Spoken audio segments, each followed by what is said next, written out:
Karena juga ternyata juga masih ada yang gaptek juga. Dengan SMS gateway itu dimanapun dewan berada, tapi jarang juga mereka membuka HP. Karena kalau dicari di rumah katanya di DPC karena di kantor, sehingga kami kesulitan. Di pada intinya itu Bapak Baseng dari KLAN, simple, singkat saja. Terima kasih. Lanjut. Ya, terima kasih Pak. Dari Dinas Perhubungan. Arahnya dari utara gantian Pak ini Pak.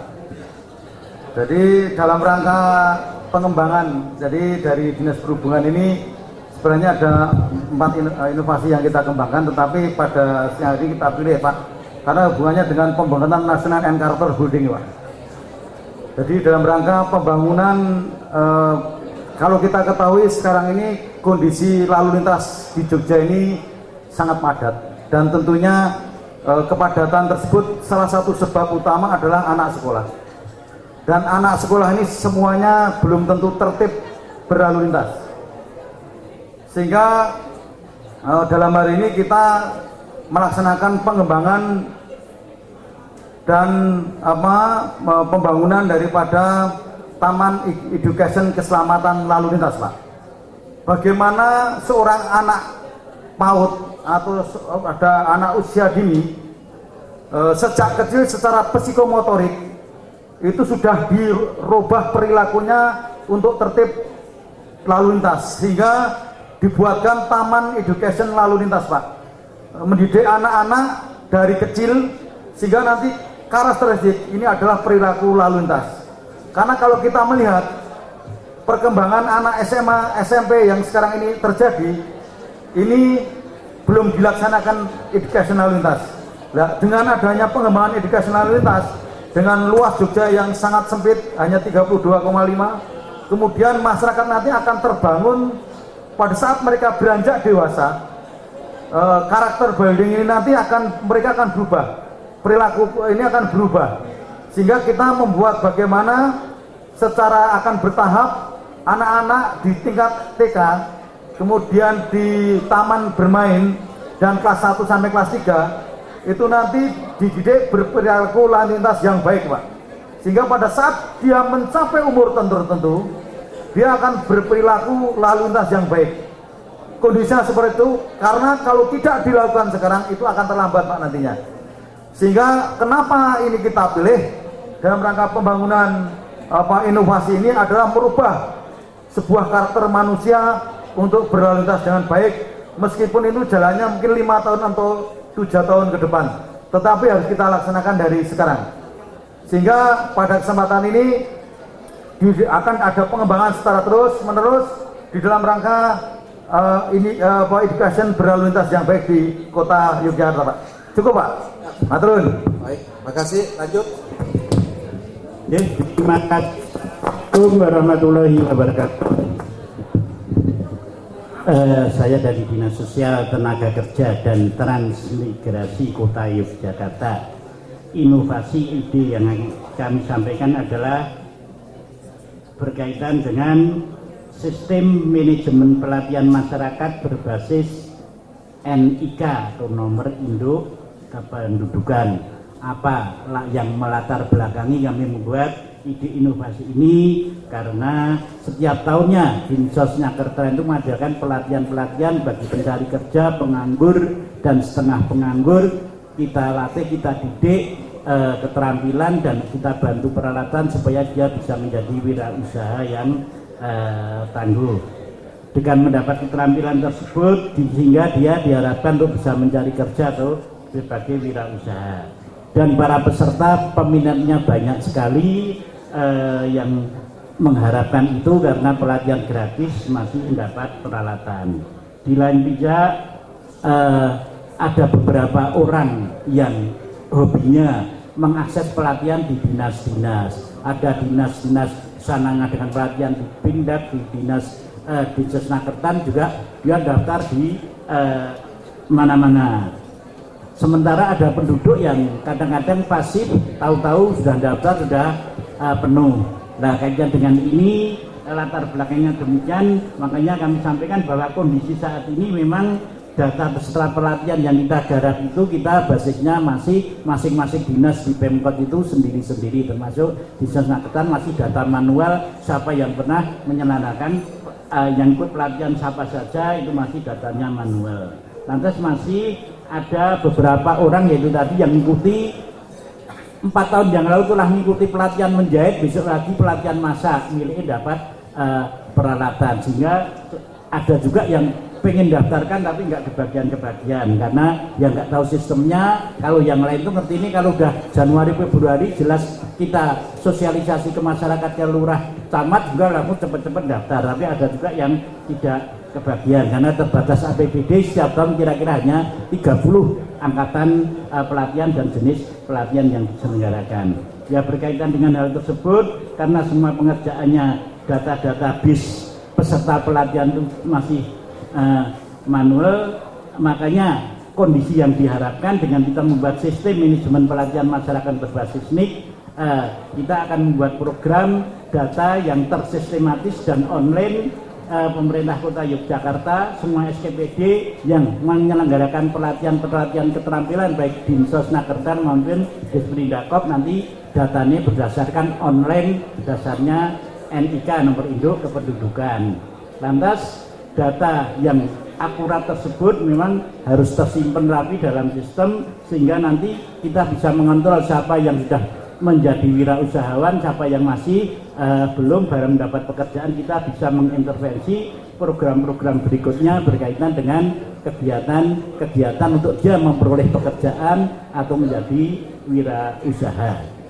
Karena nanti kalau dengan ada sistem ini, orang yang 5 tahun telah daftar, 2 tahun daftar, begitu dilihat NIK-nya sudah kelihatan, loh tahun kemarin sudah melu pelatihan yang ini, gantian yang lain. Jadi sistem memang untuk satu kemanfaatnya untuk menseleksi calon pendaftar supaya dia tidak double yang dulu pernah ikut program apa biar nanti tidak ikut program berikutnya. Yang berikutnya untuk memonitor si peserta pelatihan yang selesai apa dapat pekerjaan atau belum, kita monitor dengan data online system melalui sistem manajemen pelatihan masyarakat berbasis NIK tersebut. Demikian yang bisa kami sampaikan. Terima kasih. Baik, terima kasih Pak. Silakan lanjut. Terima kasih. Assalamualaikum warahmatullahi wabarakatuh. Kami dari Dinas Kependudukan dan Pencatatan Sipil Kota Yogyakarta akan menyampaikan beberapa hal terkait dengan identifikasi masalah dan juga inovasi yang akan kita laksanakan. Yang pertama perlu kami sampaikan bahwa sekarang ini dokumen kependudukan merupakan suatu dokumen yang sangat diperlukan oleh masyarakat luas. Dan masyarakat sendiri kalau kita melihat dari apa yang berbenturan dengan kepentingan masyarakat, tentu saja mereka ingin selalu dilayani dengan cepat, ya, kemudian dilayani dengan mudah, sehingga masyarakat mempunyai harapan satu hari selesai, ya, atau bahkan ditunggu jadi kan itu. Dari beberapa hal yang kita amati selama ini, memang di instansi kami selama ini masih bersifat konvensional, dalam arti masyarakat itu harus datang sendiri secara langsung, ya, kemudian membawa persyaratan, kemudian mengisi formulir dan didaftarkan, kemudian baru kita proses, dan mungkin hasilnya bisa 2 hari atau sampai 4 hari. Ini kondisi saat ini yang perlu kami sampaikan, karena kami melihat banyak masyarakat yang mungkin barangkali juga memiliki kesibukan yang tidak bisa ditinggalkan. Kami berpikiran bahwa sekarang ini sudah teknologi informasi kita juga sudah cukup canggih, sehingga ke depan kami merencanakan inovasi kami ini bahwa semua permohonan administrasi kependudukan ini bisa diakses secara online, ya, di internet, sehingga nanti suatu saat warga masyarakat ini bisa mendaftarkan permohonan, bisa mengunduh, ya, di situs kita, kemudian bisa mendaftarkan juga lewat online, persyaratannya juga lewat online, di scan gitu. Kemudian nanti setelah kami cek persyaratan ini sudah lengkap, itu langsung kami proses. Ya. Kemudian warga atau masyarakat yang bersangkutan datang dengan membawa dokumen yang asli, setelah itu langsung bisa ambil dokumen yang kita proses. Ini inovasi yang akan kita upayakan ke depan, karena pada dasarnya di era sekarang ini masyarakat ingin pelayanan yang cepat, praktis, mudah, dan berbasis teknologi informasi. Ini yang perlu kami tingkatkan ke depan, sehingga kami tidak memandang apakah itu masyarakat bawah, menengah atau atas. Selama dia menguasai teknologi informasi, dia bisa mengakses dan bisa kita layani proses ini dengan berbasis internet, dan juga nanti akan bisa kita kurangi penumpukan masyarakat yang hadir di tempat kami. Karena sering di waktu-waktu tertentu masyarakat mengurus akte kelahiran, akte kematian, kemudian kartu keluarga terkait dengan untuk pendaftaran sekolah. Sehingga nanti dengan sistem seperti ini akan kita kurangi penumpukan masyarakat, dan masyarakat akan bisa lebih mudah kita layani, dan masyarakat juga merasakan akan lebih nyaman dengan kegiatan seperti ini. Ini yang inovasi yang akan kami sampaikan. Terima kasih. Assalamualaikum warahmatullahi wabarakatuh. Baik, terima kasih Pak. Silakan Pak Mus. Terima kasih Pak Paseng. Untuk teman-teman dari Sekretariat DPRD barangkali Pak ya, nampaknya apa yang Bapak sajikan ini kan sangat internal ya. Sangat internal, belum menyentuh bahwa informasi yang disampaikan pihak SET DPRD ini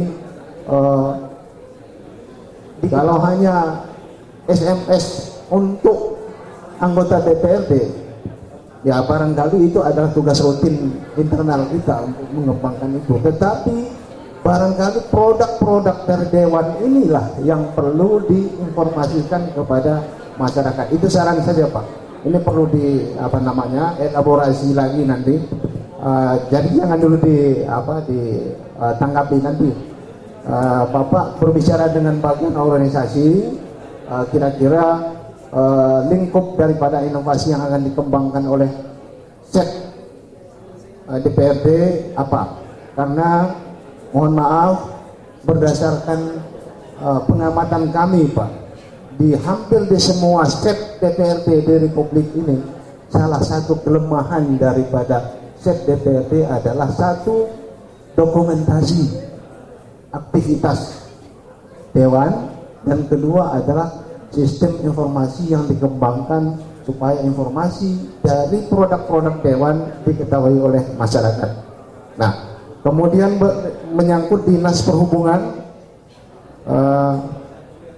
kami tidak banyak memberikan saran karena kelihatannya memang sudah fokus kepada inovasi berperilaku lalu lintas, penanaman berperilaku lalu lintas sejak dini. Nah, itu satu contoh inovasi juga barangkali. Nanti Pak Baseng akan mengelaborasi lebih lanjut. Nah, kemudian Dinas Sosial, Naker dan Transmigrasi, sistem pelayanan berbasis NIK, nomor induk pegawaian, nomor induk kependudukan ya, NIK, barangkali juga semacam inovasi. Dan di kota Jogja, di kota Surabaya kita tahu juga sudah semua informasi-informasi yang terkait dengan pelayanan di segala sektor itu sudah mengarah kepada NIK. Nah, barangkali Pak, yang perlu juga digagas semacam inovasinya lebih dipertajam, bahwa perlu juga didesain kebutuhan pendidikan dari masing-masing warga ini tadi yang belum didiklatkan ya, belum dilatih. Nah, karena akhir-akhir ini kelihatannya pelatihan berdasarkan kepada bakat, Pak Baseng ya, pendidikan berdasarkan kepada bakat, talenta masing-masing individu perlu dikembangkan. Barangkali itu semacam inovasi, bahwa pendidikan yang dilakukan oleh Dinas Kependudukan sudah mengarah kepada talenta masyarakat atau warganya. Nah, kemudian Dinas Dukcapil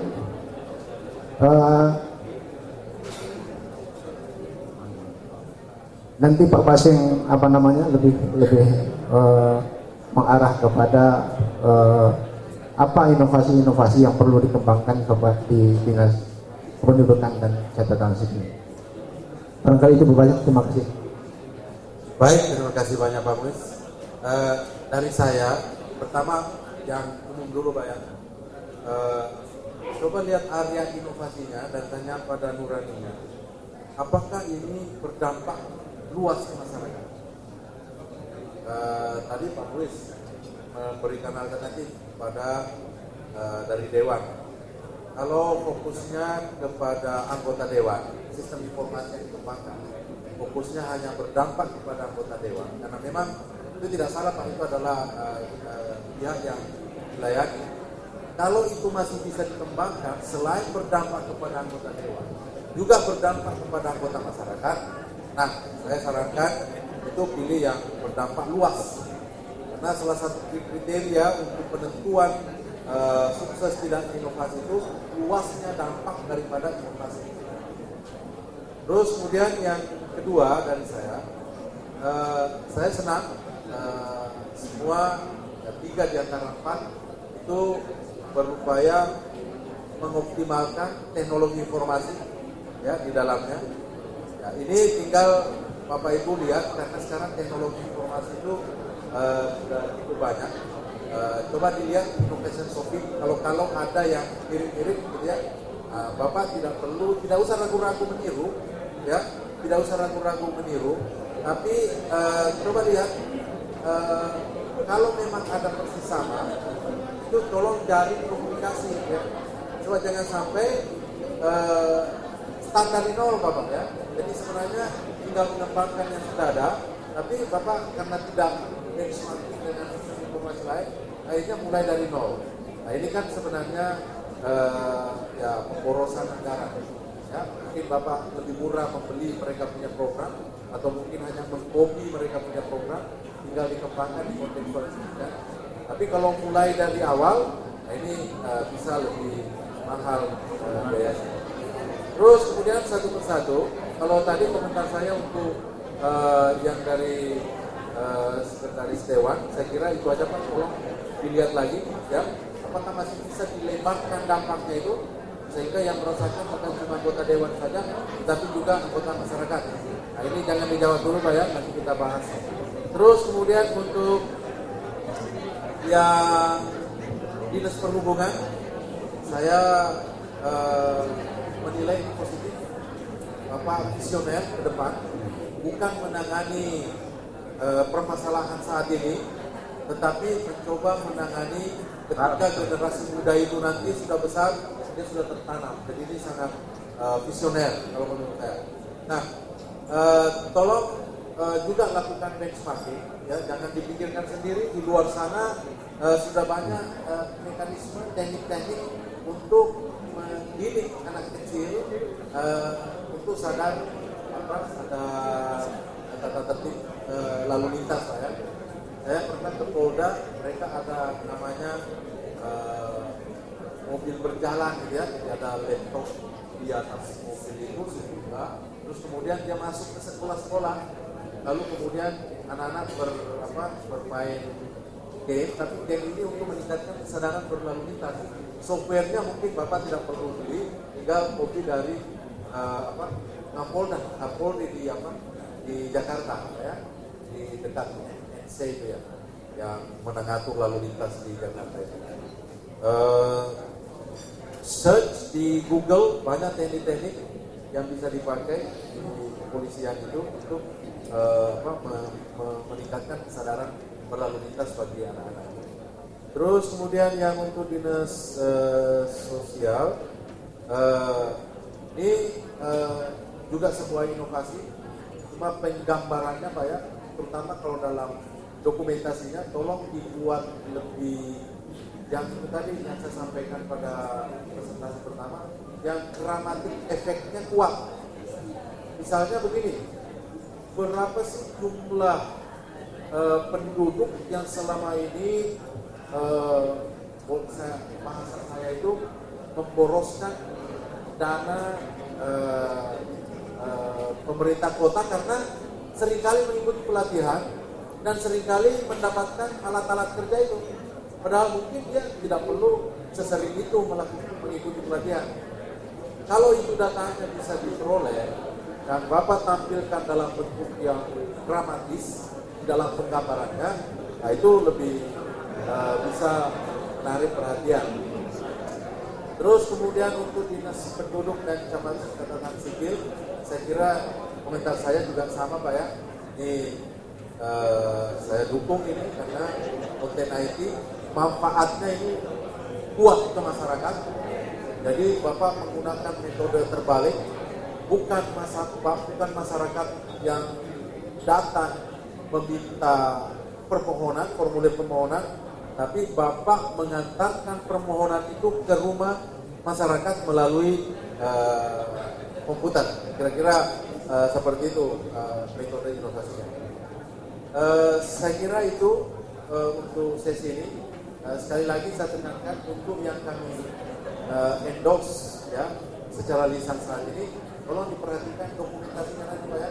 Kondisi saat ini dengan kondisi yang akan terjadi setelah inovasi Bapak diaplikasikan. One step stop pengurusan tunjangan hari tua, yang mana kita ketahui kondisi saat ini pegawai kita sejumlah 8.000-an plus minus 8.000-an itu sebagian besarnya guru, yang mana BUP-nya 60 tahun. Dari usia itu untuk pengurusan iuran hari tua, tunjangan hari tua, masih banyak orang-orang yang sudah tua harus mencari data, masih wirawiri ke Taspen. Untuk itu melihat kondisi seperti itu, harapan kami kita akan merencanakan pemrosesan termasuk pengurusan pencairan iuran hari tua, tunjangan hari tua, ini akan kita lakukan di BKD, sehingga pada saat penerimaan SK pensiun juga bisa pencairan tunjangan hari tua. Dan data dukung maupun pengisiannya, karena masih banyak kita dapati banyak yang masih keliru, kita bantu sehingga ini untuk mempermudah dan memberikan pelayanan terhadap bapak ibu yang sudah banyak yang sudah tua. Mungkin dari kami itu dulu, kami kembalikan. Terima kasih. Wassalamualaikum warahmatullahi wabarakatuh.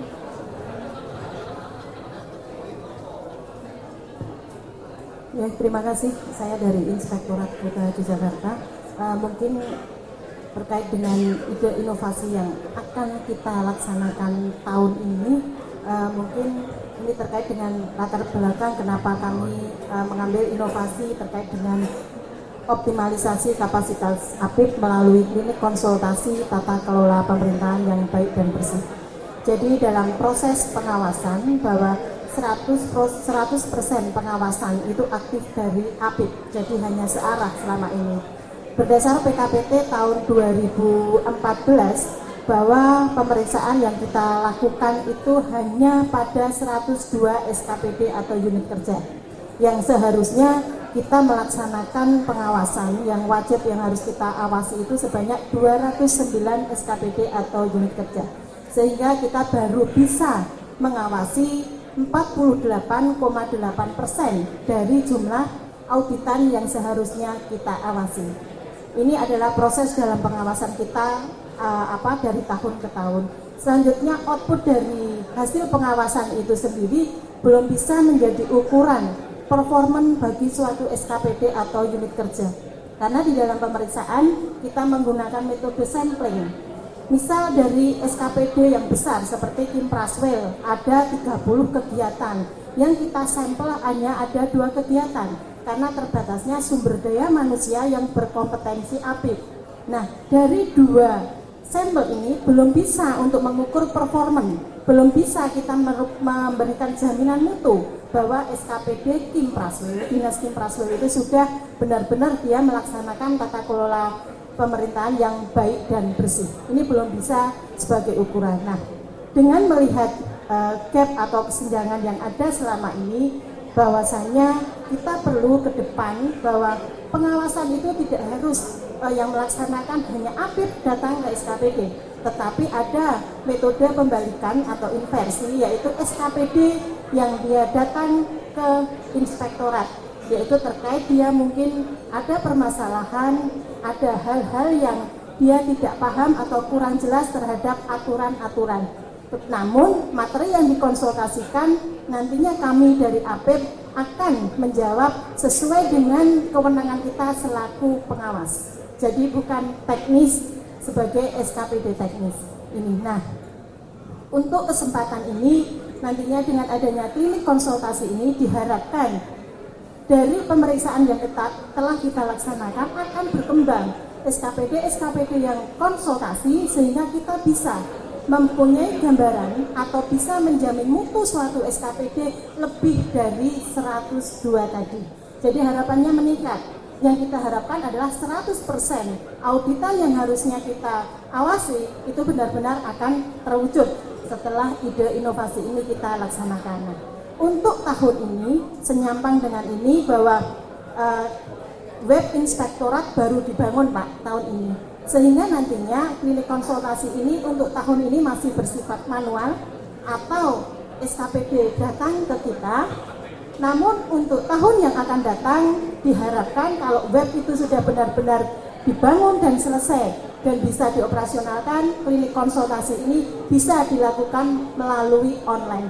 Ini untuk tahun 2016 dan tadi sudah ketemu dengan Kepala Bagian TIT, memang untuk tahun ini baru pembangunan web inspektorat. Mungkin itu saja Pak dari kami, ada kurangnya saya mohon maaf. Wassalamualaikum warahmatullahi wabarakatuh. Baik, terima kasih Bu. Lanjut.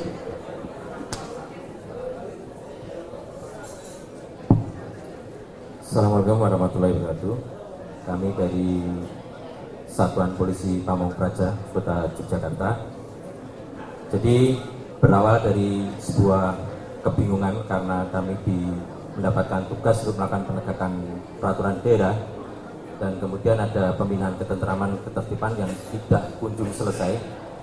Ini terbukti dengan adanya catatan yang ada di kami bahwa temuan pelanggar perda dari tahun 2014 secara pro justisi yang disidangkan ini ada 1.340 pelanggar.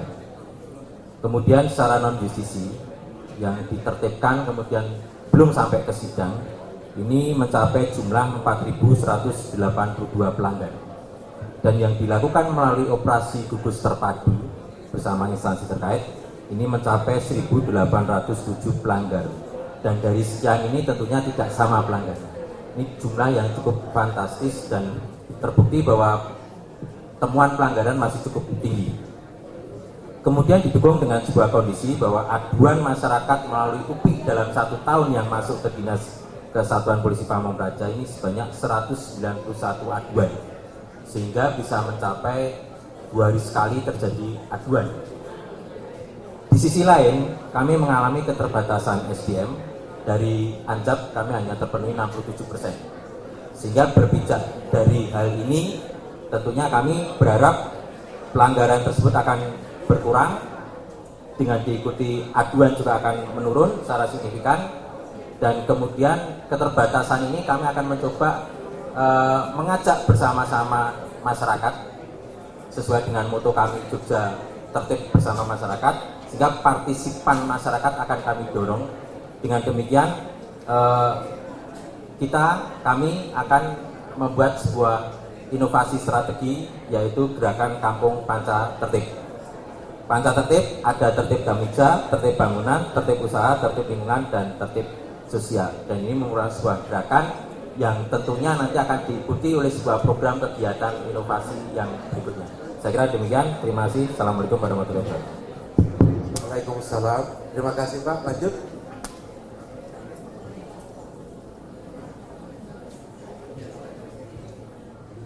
Assalamualaikum warahmatullahi wabarakatuh. Terima kasih atas kesempatannya. Kami akan menyampaikan inovasi yang ada di Rumah Sakit Jogja, yaitu untuk mewujudkan pelayanan yang fokus pada pasien. Untuk kondisi saat ini bahwa adanya penjual jasa untuk pengambilan nomor antrian pendaftaran. Jadi karena memang banyak pasien kami di Rumah Sakit Jogja, sehari di poli bisa mencapai 400 sampai 600, sehingga pagi kami sudah membuka nomor pendaftaran, tetapi juga masih ada juga jasa yang nantinya mendaftarkan lebih dahulu. Jadi ada pasien yang datang sudah mencapai nomor 100, 200 dan sebagainya. Satu dokter itu dalam satu hari itu memeriksa 30 pasien, itu paling tidak seperti itu. Tetapi ini bahkan bisa lebih dari 30 pasien. Sehingga di sini sesuai. Mana dokumen pendukung daripada inovasi RSUD Yogyakarta, karena memang itu juga menjadi catatan tahun kemarin. Terima kasih. Baik, saya ada waktu 5 menit karena ini 5 menit menuju jam 12. Kesepakatan kita jam 12 istirahat. Ya. Lalu kemudian kita sambung jam 1. Tadi sebelum Ibu Bapak mempresentasikan, saya sudah menyampaikan bahwa kalau fokus biasanya itu tidak perlu waktu lama ya, karena sudah jelas apa yang akan dibuat. Nah, saya melihatnya bahwa rekan-rekan ini ya tidak membutuhkan waktu lama. Kalaupun lama, itu sudah ada yang berpikir untuk membuat rancangannya, seperti dari rumah sakit tadi sudah kelihatan milestone. Nah, itu belum ya. Kita masih mengomentari ide inovasinya. Mengenai BKD One Stop Service ya, ini kan sebenarnya idenya One Stop Service supaya tidak kemana-mana, itu kasihan sudah tua terus. ya coba kan kita memberi value kepada yang orang tua itu ya, dengan cara memberikan One Stop Service. Coba Ibu pikir lagi, bisa nggak menambah value-nya itu ya dengan cara metode berinovasi yang kemarin kami sampaikan. Jangan dia datang, Ibu yang datangi dia, ya, atau bukan Ibu yang datangi dia. Kalau cuma untuk pembayaran, masukkan uang ke rekeningnya mereka, itu sudah sangat membantu itu ya. Jadi coba dipikir lagi. Saya setuju kalau misalnya selama ini tidak One Stop Service, terus Ibu mau tingkatkan menjadi One Stop Service, itu inovasi. Tapi coba dipikirkan, kita ini mau meningkatkan, mau melakukan semacam quantum leap, jadi lompatan besar gitu ya. Kemarin gambar yang disampaikan oleh Pak Tri itu lompatannya, ya jangan kalau bisa melompat jauh ya jangan melompatnya dekat. Kalau bisa langsung kepada Ibu